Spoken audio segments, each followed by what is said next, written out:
Hello and welcome to Big Picture. I am Vishal Dhiya. The International Monetary Fund chief has cautioned that a rise in the protectionism in developed countries could trigger capital outflows and hurt demand, resulting in deterioration in corporate balance sheets in countries such as China, India and South Africa.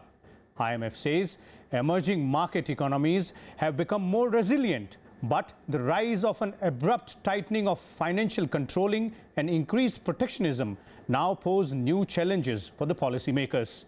Even the Finance Minister, Arun Jaitley, who is on a visit to the United States, has also raised concerns, saying the rise in protectionism will hurt the world economy and welfare of people. So how damaging is this new trend of protectionism, and what can be done to tackle this situation? We have with us today a distinguished panel of guests to discuss this. Let me introduce you to our guests. Mr. S.K. Jindal, the chairman of ASSOCHAM's Investment and Capital Markets. We also have a senior journalist and a renowned name on the economy, Mr. Priya. And then we also have with us Mr. Nitin Desai, former Chief Economic Advisor of the Government of India. And also joining us, Mr. Ajay, the Industry Secretary, former Industry Secretary of the Government of India. So let me begin this specifically with the industry representative out here. Mr. Jindal, how damaging or how important do you believe this new concept of protectionism is? You see, it is going back to the same situation which we earlier started this globalization with the view that this will be helpful to all of us. It will be a win-win for everybody who joins this. And we have seen in the past also, and this is nobody's case that it was not helping. But the reverse of this will be hurting everybody, not helping but hurting everybody if we go to the back path of this. So that is what we are seeing now, starting from US, for example, the way the statements are coming. So it is very surprising that such statements are coming which should not have been coming. And this is not in the interest of anybody. Not even US, I would say, it is in their interest. They say it, that we will keep the jobs there and we will create jobs there and we will help the economy, our own economy first. But then it really doesn't work. When you do a balancing, a fair and balanced trade, then what you are doing, that you are using all the ingredients which are more competitive. Let it be labor, services or the commodities or whatever. You put them together, you make a competitive product. But if you keep it to yourself, suppose the salaries over there, the labor there is very expensive. So the cost cannot be competitive there. So that's why the confrontation over the H-1B visa issue. Yes. We'll come to that a little later. Mr. Dash, let me bring you in here. This is quite significant. But isn't it surprising, this inward movement by the United States and the European Union, who in turn were themselves the architects of this liberal economic world which we are living in right now? This inward turn, isn't that surprising as well as significant? It is, because if you just look back, just a few years ago, it was considered that the globalization that had taken off was irreversible.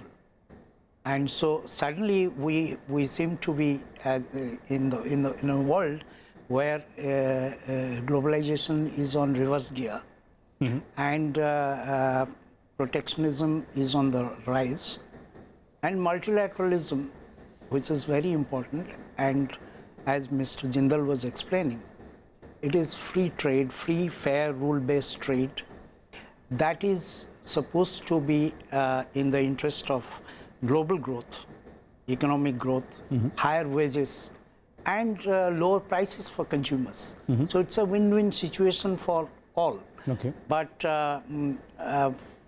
at a time, one thought that the world had embraced globalization, not to turn back ever.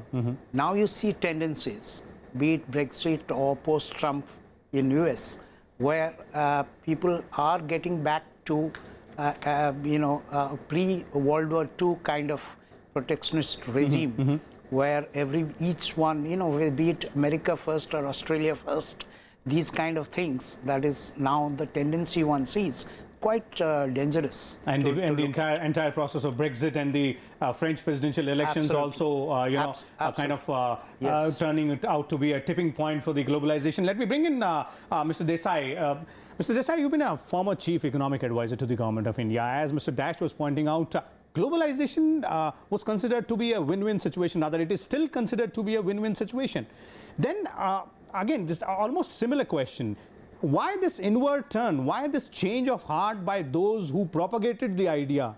That's the US and the European Union. I would say this is very important that we should recognize what it reflects. First, I think what you're seeing particularly in the United States, not so much in Europe, but certainly in the United States, is a reaction on the distributional consequences of globalization. Let me give you a small example to clarify why this arose. When you and I buy an iPad or an iPhone, 70% of the value that you and I pay for it accrues to the Apple company in the United States, which does not manufacture anything in the United States.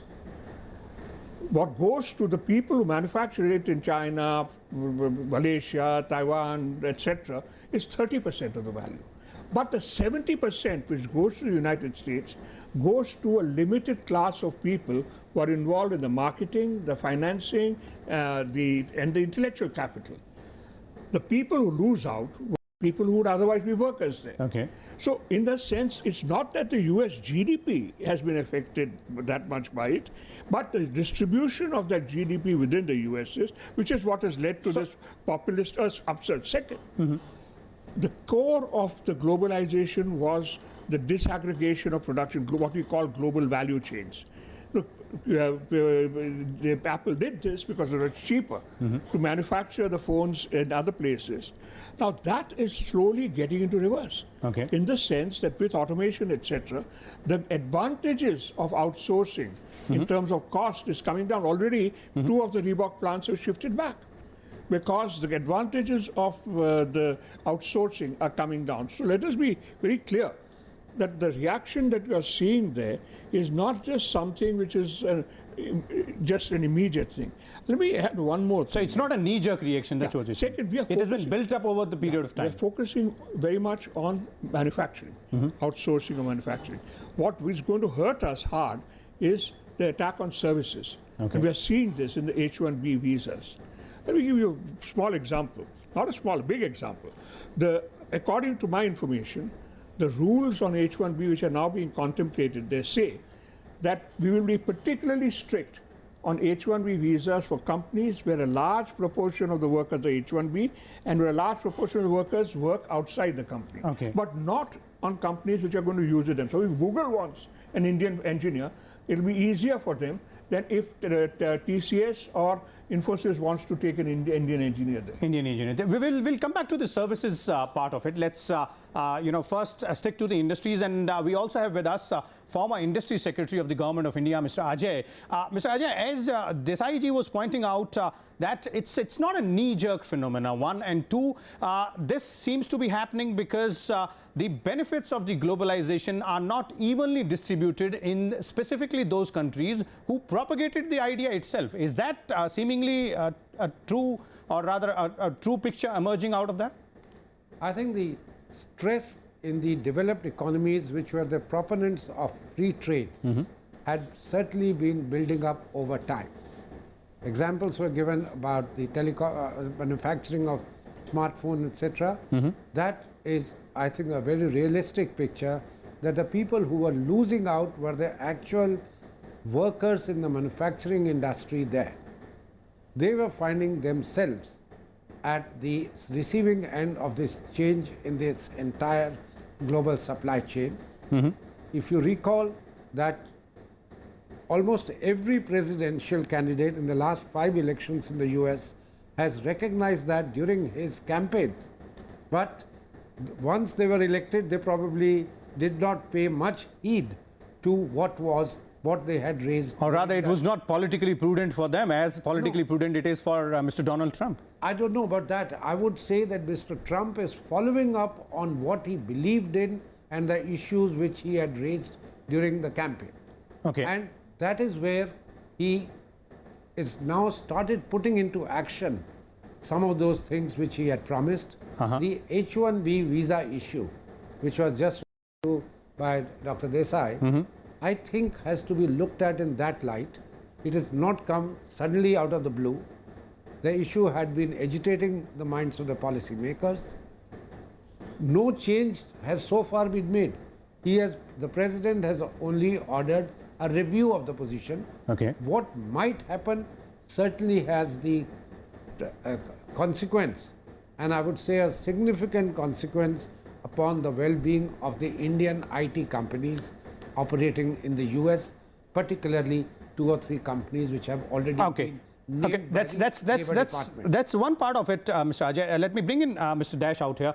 Mr. Dash, as both Ajay and Dr. Desai is pointing out, that these are a series of measures, and these have been sort of forming up over a period of time. Do you believe that it's just the beginning, and there is a lot more to it which can't be seen right now, and which might actually, this is going to start hurting countries like India and China, but in the longer run, it'll hurt these economies real harder? Well, I believe that it's going to hurt everybody. And it was, as it was already pointed out, it's going to perhaps hurt those countries which are receding into protectionism the most. For instance, the US itself has been running a huge trade deficit vis-a-vis China, Germany. But if you look at it, the beneficiary of that huge deficit has been US itself in terms of lower prices for consumer goods, for instance. An example of iPhone was given. That's a brilliant example to suggest that how the US can get those iPhones so cheap and China, although is the manufacturing base for those phones, actually is not a major beneficiary of that. So, but we have to pause, because as in the discussion, as we noticed, or as I can see, that each technology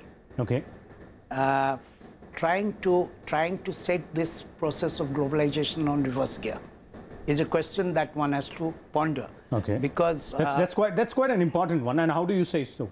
No, like it's been pointed out that the 2 rework facilities have shifted back, for instance, or with this artificial intelligence now replacing the factory floor workers. The labor factor may not be such a huge advantage. May not be such an important factor for locating industries. Now, these kind of technological development, which is happening very fast, is it something that is disrupting that process of globalization that we witnessed, particularly at a fast pace in the 80s and 90s, coming into this millennium? And now, is technology now setting this process in reverse? So is technology setting the agenda for the reversal of globalization? Is that something which you, Mr. Jindal, you're the representative of the industry out here? And also, an additional question which I want to throw in is on the H-1B visa issue. Is that just a short-term kind of problem for the industry, or there is a longer run picture to it as well? I personally feel it is all short-term. Is there political wish and compulsion to make such statements? It may not be easy to do that, actually, because there will be a lot of resistance from the practical aspect of it to achieve those kind of things. To manufacture an Apple phone in US, the cost could be very, very high. And it may not be possible for them to be competitive, to be selling in all over the world. So if it is not competitive enough, then they may not be able to have those kind of scales, volumes, etc. So those things will be very, very important, and they will not let it happen. There will be strong resistance on that front, as I look at. So they are saying it. They are saying it out of some initial panic or something. When somebody takes a new position, then he makes he wants to make some statement that could be that kind of thing. But personally, it is not easy to go against the market forces. But the finance minister himself has also raised a red flag. So how do you see? It is painful. it is difficult for everybody. Everybody is worried and concerned about it. But at the same time, I think to go against market forces is not easy. Okay, let me bring in Dr. Desai. I know you've been waiting to respond to this, but I have an additional question to you as well. In the initial stages of the discussion, you said that it's going to hurt India most, if not most, then a lot. But the IMF says in its recent report, the IMF says that India is improving. It's in terms of its deficit percentage as well to the GDP. It's come down from 3.9 to 3.5. And if it continues to focus on all those areas which it has been doing for almost a year now, this might not be that much a cause of concern for India. No, let me make my statement a little more accurate. I would say India will be the initial. Okay, initial. But in the longer run, we are not as heavily dependent on particularly the US market for manufactured exports as perhaps as China is. So second, I believe personally that Europe will not necessarily go the same way.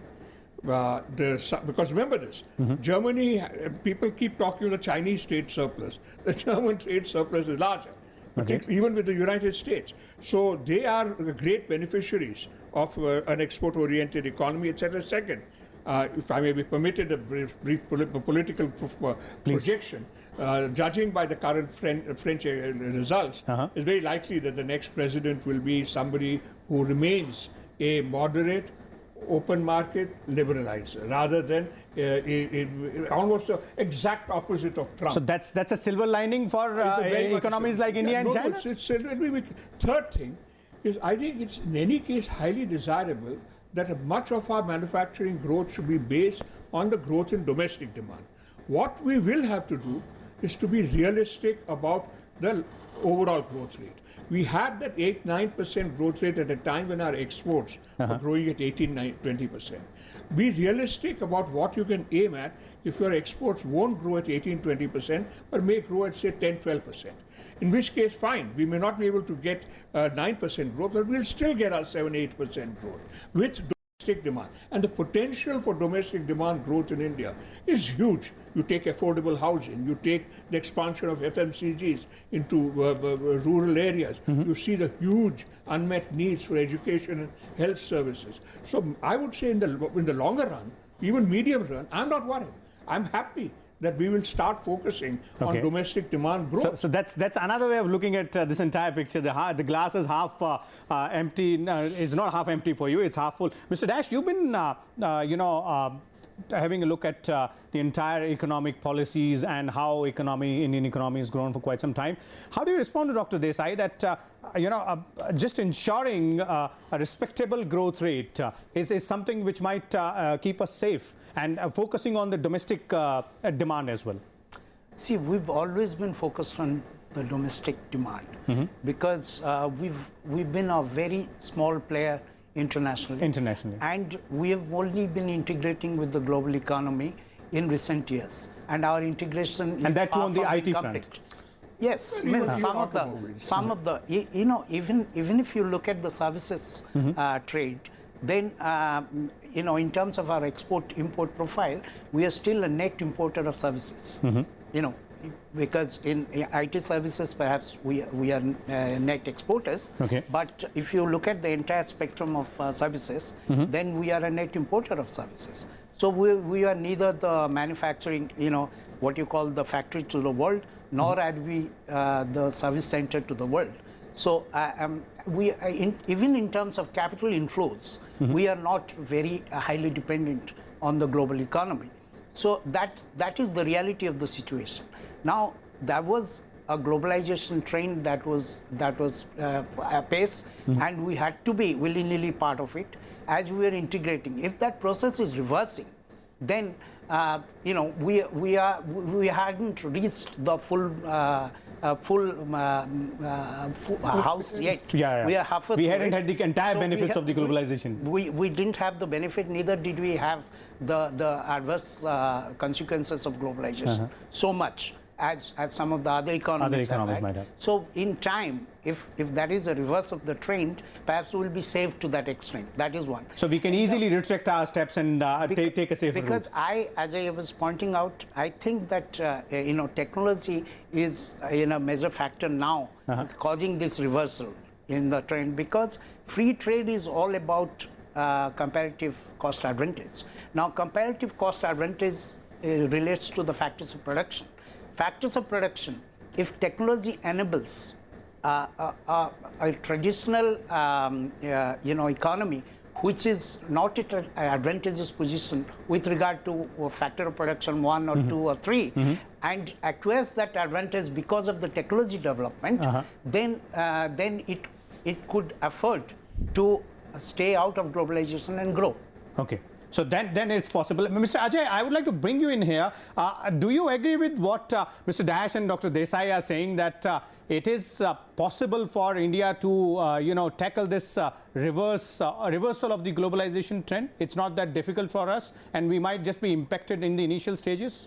Before I answer that, I would like to underscore the role technology is going to be playing in the future in letting the current system of outsourcing, current system of manufacturing, etc. continue. The very fact that robotics, automation, artificial intelligence, all these things have now are being gradually placed in the cloud, by Microsoft and other IT companies, and these can be accessed on tap from anywhere in the world, means location is no longer going to be an advantage.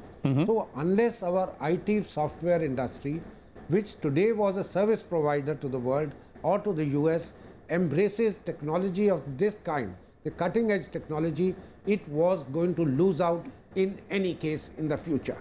So I come back to the point that if we have to minimize the kind of protectionism process which is beginning in the US, we would need to, one, embrace technology which is of the highest quality, and that is what the requirement of digital economy is. Having said that, I would say the second thing is, let's not have a very aggressive reply to what the process of protectionism US has started. I remember reading about an Indian minister saying, we will start reviewing the royalty payment to the American firms if they go through with the H1B process. I think we might be overreacting to it, because after all, we had changed the system only 3 years ago or 4 years ago. The fact of the matter is, today there is a huge American merchandise market which is $15 to $16 trillion worth. If we are embracing technology, if we continue to make ourselves attractive, we should be tapping that, where we would probably have still an edge, because in manufacturing business, the technology upgradation is a bit slower than in the IT field. Okay, so we should be tapping into those areas where we might have an edge. We are running very short of time, Dr. Desai. A quick reaction from you, and then Mr. Jindal. No, I think basically, in a sense, you're seeing a sense, which is first, as I was saying right in the beginning, technology is driving some of these forces. We should recognize what this is and learn to use that technology rather than become victims of it. Okay. That is one. Second thing, don't underestimate your own bargaining strengths. Okay. Today we talked of services and what is happening on H1B visas. Remember, those same people also want easier access to our insurance and finance markets. Okay. Now, so let's play that game. Okay. Okay, you want to cut shutters out there? But then don't ask us for easier access here. Okay. Mr. Jindal, do you agree with what Mr. Ajay was saying and what Dr. Desai is saying, specifically that let's adopt a wait and watch approach and be very cautious before taking any final decision? I totally agree. At the same time, I would like to say that free and fair trade, there is no substitute, no better option. Protectionism is not an answer for that. It is win-win, advantageous, benefit for everybody, conducive to growth and stability. Also, it comes from fair and trade. It doesn't come from protectionism. So this gives strength to the international trade, and we should be following free and fair trade, which helps everybody. So that's it. Seems, our distinguished panel also believes that as far as protectionism is concerned, or so-called neo-protectionism policies are concerned, specifically from the United States and some countries of the European Union as well, that India should not be that much worried. As it is being pointed out, India can go ahead and withstand the change in the policies, but that would require a lot of, thinking and a lot of tough decision making by the policymakers. We'll come back again with a different topic. Till then, keep watching Rajya Sabha Television.